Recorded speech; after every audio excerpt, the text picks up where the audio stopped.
জালাল এখনো আসলো না কেন আমার কাছে? আমার উপহারের তো ওর কাছে কোনো গুরুত্বই নেই।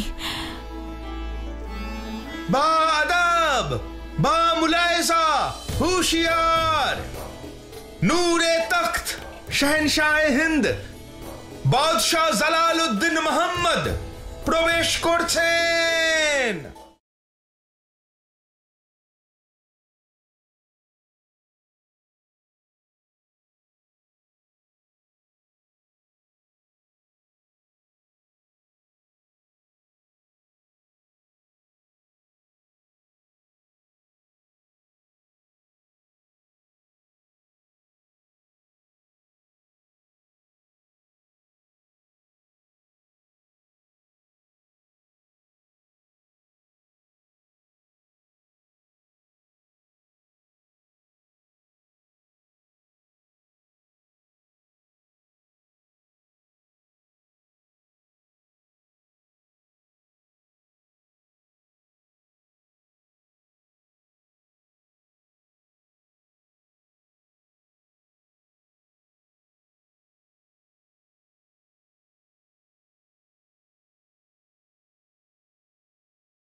আপনার দেওয়া এই উপহারের জন্য আপনাকে ধন্যবাদ জানাচ্ছি। আজ পর্যন্ত পাওয়া উপহারের মধ্যে এটাই সবথেকে সেরা। এর ঔজ্জ্বল্য সর্বদা মুঘল সাম্রাজ্যের ঐতিহ্য হয়ে জ্বলজ্বল করবে। যদিও এটা খুঁজতে আমাকে অনেক কষ্ট করতে হয়েছে, কিন্তু তুমি যে উপহার দিয়েছো তা একজন শাহেনশাহকেই দেওয়া যায়। রোকেয়া বেগম, তোমার দেওয়া সোনায় মোড়া এই পোশাক শত্রুদের আক্রমণ থেকে আমাকে বাঁচাবে, আর এর ঔজ্জ্বল্য এবং মর্যাদা মুঘল সাম্রাজ্যের ঐতিহ্যকে অন্য উচ্চতায় নিয়ে যাবে।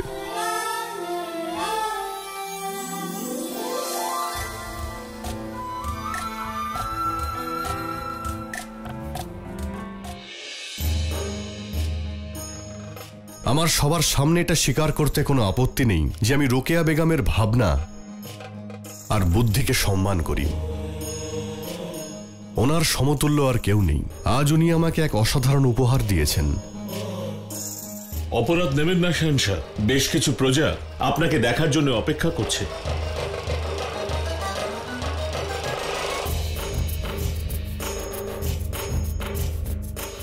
শাহেনশাহ জালালউদ্দিন মোহাম্মদের জয়, মোগল সাম্রাজ্যের শাহেনশাহ জয়।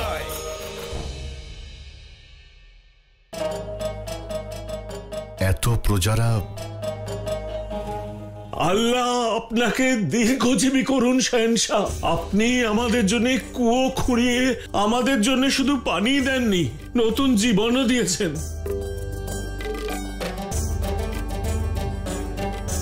আপনি আমাদের মতো গরিবদের কথা শুনেছেন। ওপরওয়ালা আপনার সমস্ত আশা পূর্ণ করুন। আমরা আমাদের মন থেকে দোয়া করছি, হে খোদা, আমাদের শাহেনশাহর হাত যেন আমাদের মাথার উপর থাকে। আপনার নাম স্বর্ণাক্ষরে লেখা থাকবে। আপনার দেওয়া দান পেয়ে আমাদের পেট তো ভরে যেত, কিন্তু আজ আপনার এই দানে আমাদের তৃষ্ণা মিটে গেল।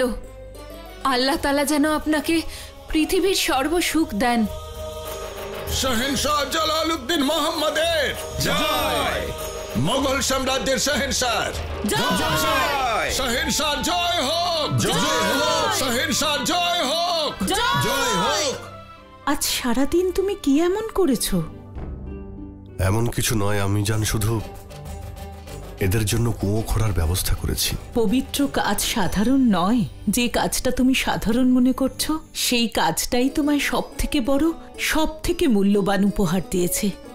এবার বলুন আমার উপহার কোথায়? ধৈর্য ধরুন, আপনার উপহার আপনার জন্মদিনের উৎসবের আগেই পেয়ে যাবেন।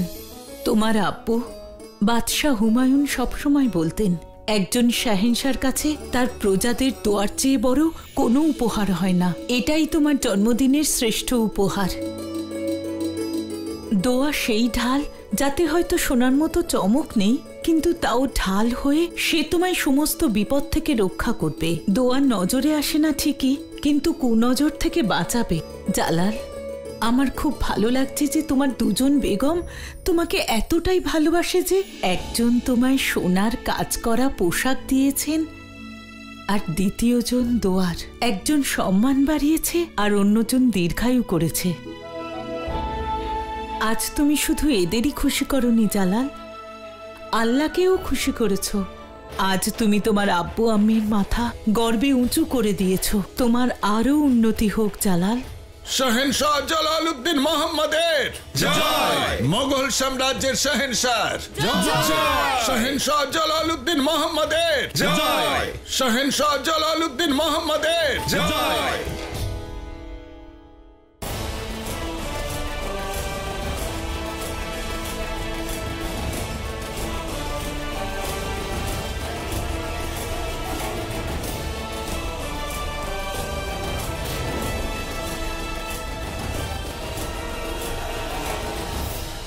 আপনাদের সামনে আমি একটা ঘোষণা করতে চাই। একটু আগেই আমি বলেছিলাম যে রোকেয়া বেগমের দেওয়া উপহারই সব থেকে সেরা, কিন্তু এখন আমি মনে করি আমার সব থেকে সেরা উপহার আমাকে যোধা বেগম দিয়েছেন।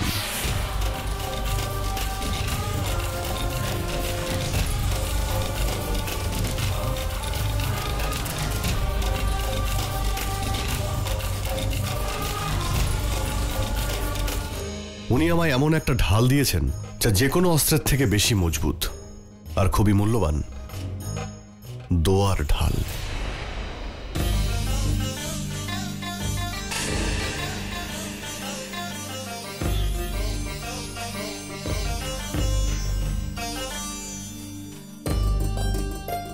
এই দেখুন,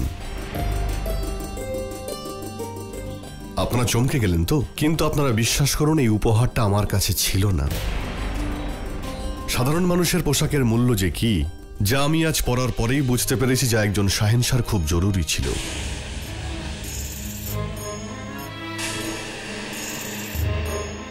আমি এটা পরে তাদের মধ্যে গিয়েছিলাম যাদের সম্পর্কে জানতামই না। আজ যোধা বেগম আমাকে এটা বুঝিয়ে দিয়েছেন, একজন শাহেনশাহর পরিচয় তার পোশাক বা তাজ নয়, বরং সেই সম্মান যেটা প্রজারা তাকে দেবে। আর উনি সেই সম্মান আমাকে উপহার হিসেবে দিয়েছেন। এই অভিনব উপহারের জন্য ওনাকে আমি ধন্যবাদ জানাচ্ছি আর অনুরোধ করছি উনি যেন আমার পাশে এসে বসেন।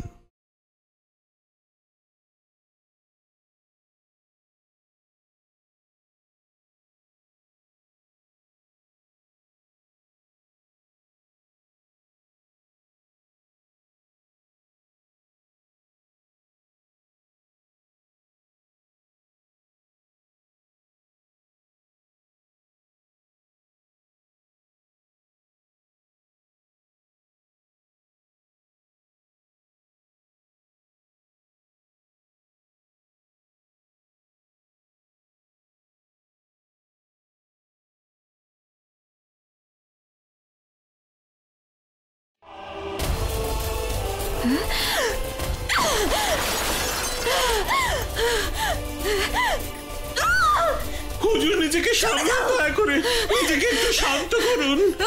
সামান্য একটা উপহারই তো।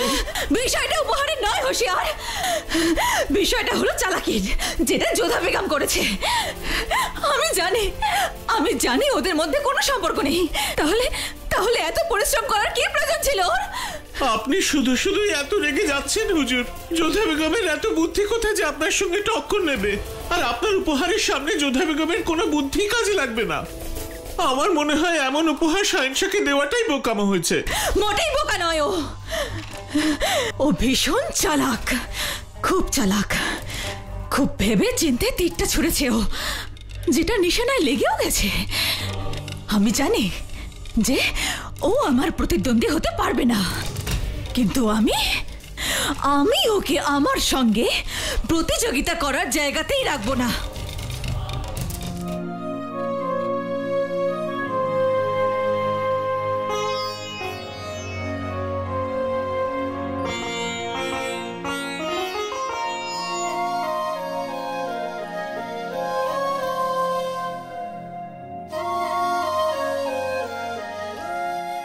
কৃষ্ণের বাঁশি আর ময়ূর পালকের চেয়ে মূল্যবান উপহার এই পৃথিবীতেই কিছু নেই। এটা আমার জন্মদিনে পাওয়া উপহারের মধ্যে শ্রেষ্ঠ উপহার।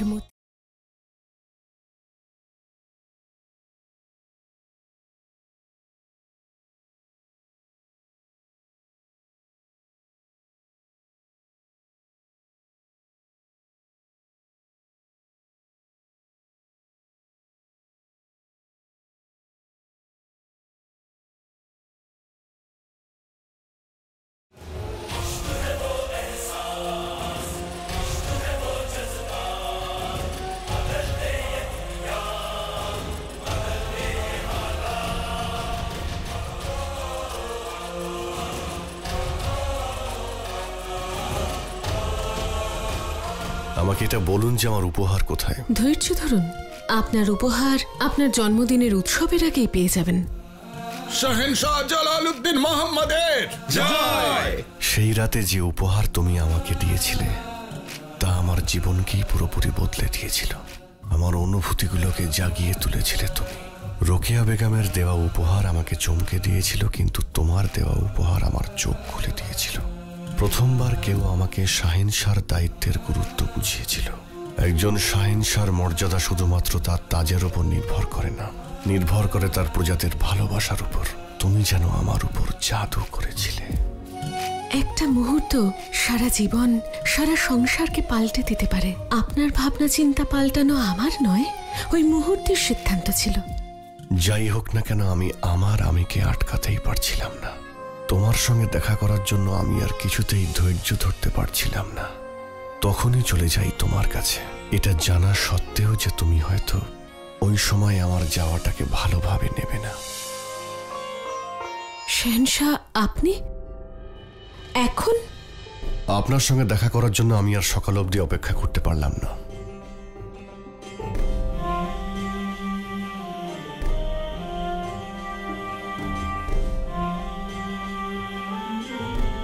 এমন কি হয়েছে? আপনাকে অভিনন্দন জানাতে এসেছি। আপনার দেওয়া উপহারটা আমি বুঝতেই পারিনি, কিন্তু যখন বুঝতে পারলাম তখন বুঝলাম যে কত গভীর ভাবনা আপনার। কারণ আমি সবসময় ভাবতাম আমার কোনো কিছুরই প্রয়োজন নেই, সবই তো আছে আমার কাছে। কিন্তু আপনার দেওয়া উপহার আমাকে বুঝিয়ে দিল আমার অনেক কিছুরই প্রয়োজন আছে। আমার প্রয়োজন আছে প্রজাদের ভালোবাসা, স্নেহ আর দোয়া পাওয়ার। আপনার জন্মদিনে যখন এটা আমি আপনাকে উপহার দিয়েছিলাম, ভেবেছিলাম এর থেকে আর ভালো উপহার কিছু হতেই পারে না আপনার জন্য। আপনার ভাবনা চিন্তা আমাকে মুগ্ধ করেছে। আপনার জন্যই আমি প্রজাদের বুঝতে পেরেছি ওনাদের দোয়া আমার কাছে আল্লাহর দোয়ার সমান। আপনার দেওয়া পোশাক পরে আমি বুঝতে পেরেছি একজন শাহেনশাহ তার প্রজাদের থেকে শুধুমাত্র পোশাকেই আলাদা হন না, আলাদা হন দায়িত্বে আর আলাদা হন কর্তব্যে। আমি বুঝতে পেরেছি প্রজাদের মধ্যে আমাকে দেখে ভয় নয়, বরং সম্মান আর ভালোবাসা থাকা উচিত। আর এই সব কিছু হয়েছে আপনার জন্যই। আমি কিচ্ছু করিনি শাহেনশাহ, আপনাকে সত্যির মুখোমুখি দাঁড় করিয়েছি। আর প্রজারা আপনাকে যে আশীর্বাদ করছিল তা আপনার সিদ্ধান্তের জন্য। আপনি ওদের সমস্যার কথা শুনেছেন, বুঝেছেন, তার সমাধান করেছেন। তবে হ্যাঁ, এটা ভেবে আমার খুব ভালো লাগছে যে আবার আমি প্রমাণ করে দিলাম যে আপনি মিথ্যে কথা বলেন, যে আপনার হৃদয় নেই।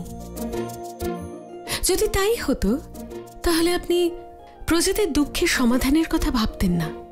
আমি শুধু একজন শাহেনশাহর ভিতরে ঘুমিয়ে থাকা মানুষটাকে জাগিয়েছি। বাকি যা কিছু করেছেন আপনিই করেছেন, আর তার জন্য আপনার আমাকে ধন্যবাদ জানানোর কোনো প্রয়োজন নেই। আমার মনে হয় কেউ যদি কাউকে ধন্যবাদ জানায় তবে তা গ্রহণ করা উচিত। সেই জন্য আপনার দেওয়া উপহারের জন্য আপনাকে ধন্যবাদ জানাচ্ছি। আর সেই ভাবনাকেও, যার জন্য আমার মধ্যে ঘুমিয়ে থাকা মানুষটা জেগে উঠেছে। তাই আমি খোদার কাছে দোয়া করছি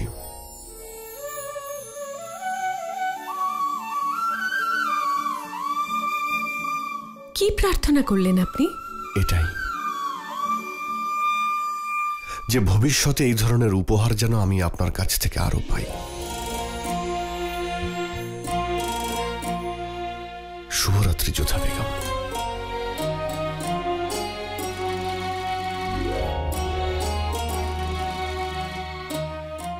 সেই মুহূর্তে আমি খুব খুশি ছিলাম যখন আপনি আপনার অজান্তেই আমার সঙ্গে সারা জীবন থাকার প্রার্থনা করেছিলেন।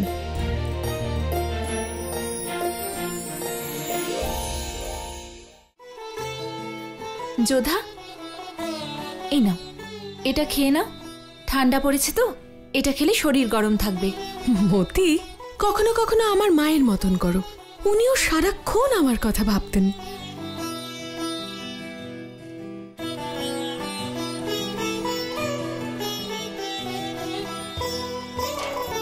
একটা কথা বলবো মতি, কাল রাতে শাহেনশাহ এসেছিলেন আমার কক্ষে।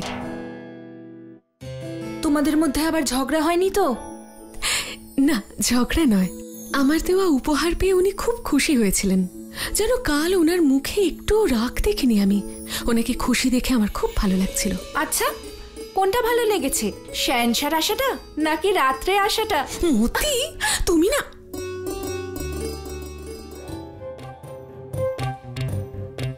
রহিম, তুমি সারাক্ষণ সালিমা বেগমকে এরকম বিরক্ত করো কেন?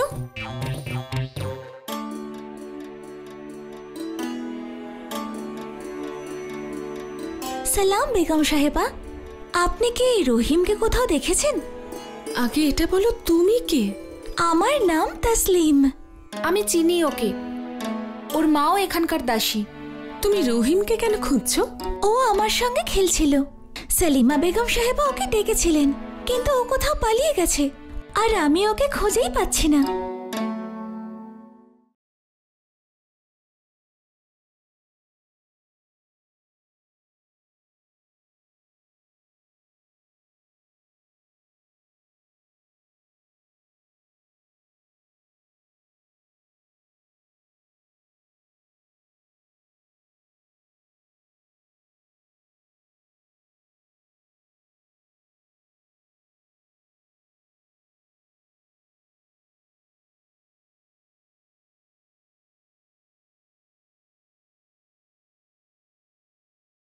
এবার আমি আসি বেগম সাহেবা, আদাব।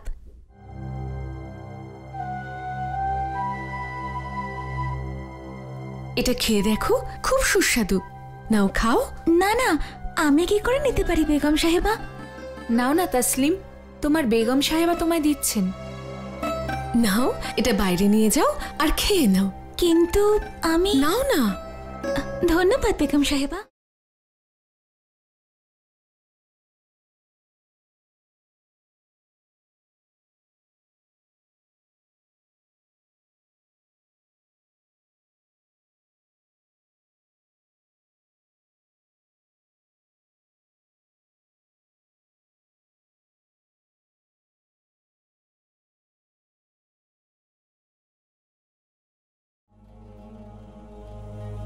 কি ব্যাপার জালাল, আজকে তোমায় খুব খুশি লাগছে?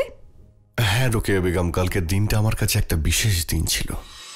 জানি, অনেক উপহার পেয়েছো তুমি, যেগুলো তোমার পছন্দও হয়েছে, বিশেষ করে যোধা বেগমের উপহার।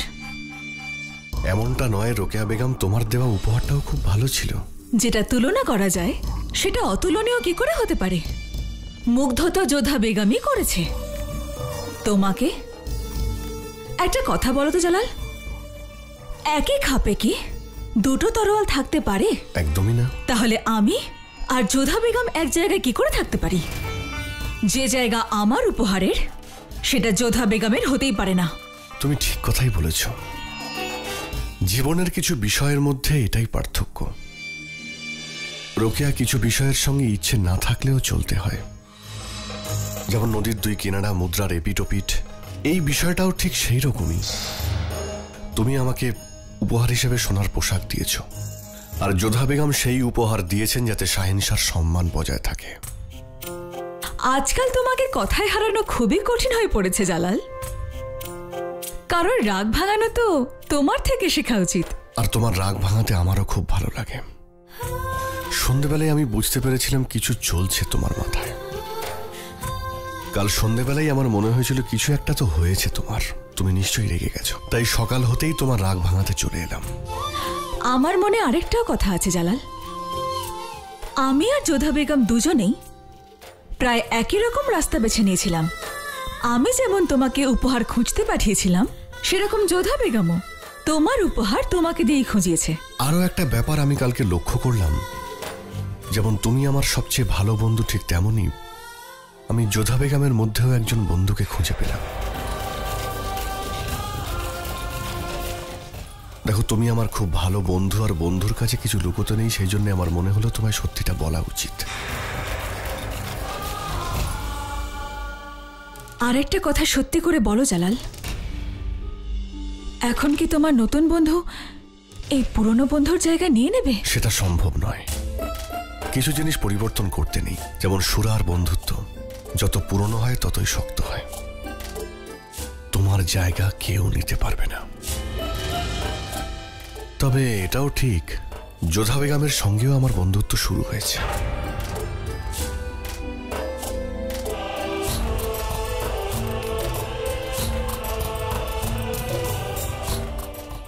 নিজের খেয়াল রেখো।